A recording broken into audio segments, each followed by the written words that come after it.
So I've been feeling a touch nostalgic of late, and I've decided to spend some time revisiting films from my youth that, for whatever reason, I largely ignored at the time. And few films were ignored harder than John Carpenter's 2001 effort Ghosts of Mars, which to the limited extent it garnered any attention whatsoever was widely derided as utter trash upon its initial release. But that's not necessarily a deal-breaker, because actually the same could be said about Carpenter's better-known sci-fi horror flick The Thing, which only later came to be appreciated as a cult classic. So who knows, maybe Ghosts of Mars has aged like fine wine.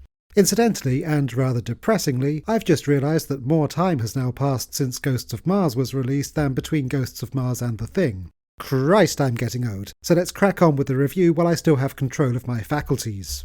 The year is 2176. Mars has been colonised and largely terraformed, and a matriarchal society has taken root. Wow, a planet of literal girl bosses, eh?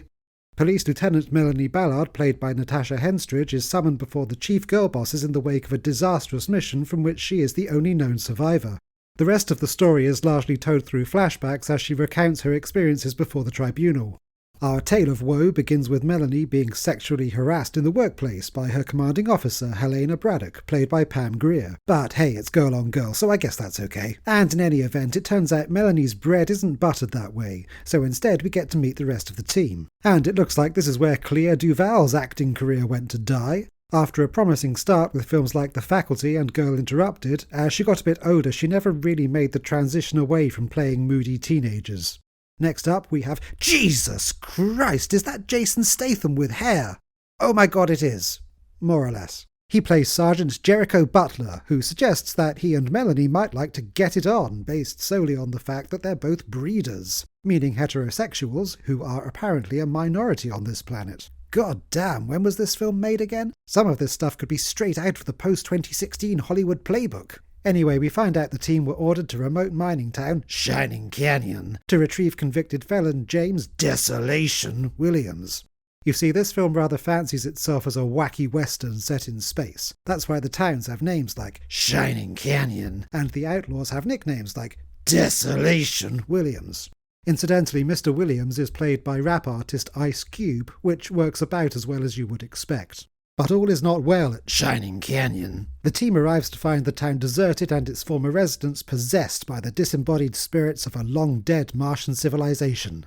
Aha! Ghosts of Mars! I see what they did there. A series of rather Matrix-inspired gunfights ensue before the gang belatedly catch on to the fact that shooting the possessed miners is not only pointless, but actively counterproductive because the Martian spirit simply moves to a new body, possibly that of the person who did the shooting. Melanie herself is even briefly possessed at one point, but fortunately it turns out she's a fan of recreational substance abuse, and doping her up from her own stash is enough to drive the possessing alien out of her body. Lightweights. Anyway, the surviving cops and Desolation retreat inside the town jail where they find themselves under siege by the hordes of possessed colonists. If you're thinking this all sounds a bit like Carpenter's Assault on Precinct 13 with just a little more alien possession and a lot more skin peeling, you're not wrong. The situation is grim, and Jason Statham's hairline can't take much more of this. So just as the Martians breach the barricades and storm the jail, the gang make their escape by train, but not before overloading the outpost's nuclear reactor to put an end to the Martian menace once and for all. Because ghosts do die in nuclear explosions, right? Right? Well, you'd have to watch for yourself to find out. But should you?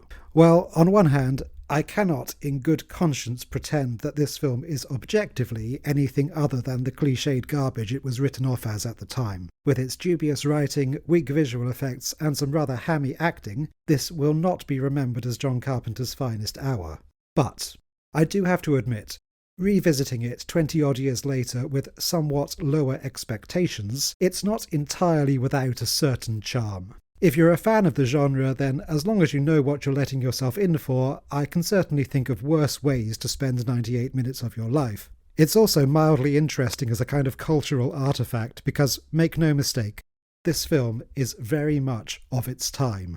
Something about the colour grading, the dialogue, and that thrash metal musical score behind the action sequences instantly date it to the turn of the millennium, comprehensively scratching my nostalgia itch, if only by reminding me exactly why I, as a 17-year-old, already preferred watching 1980s classics over then contemporary releases like this.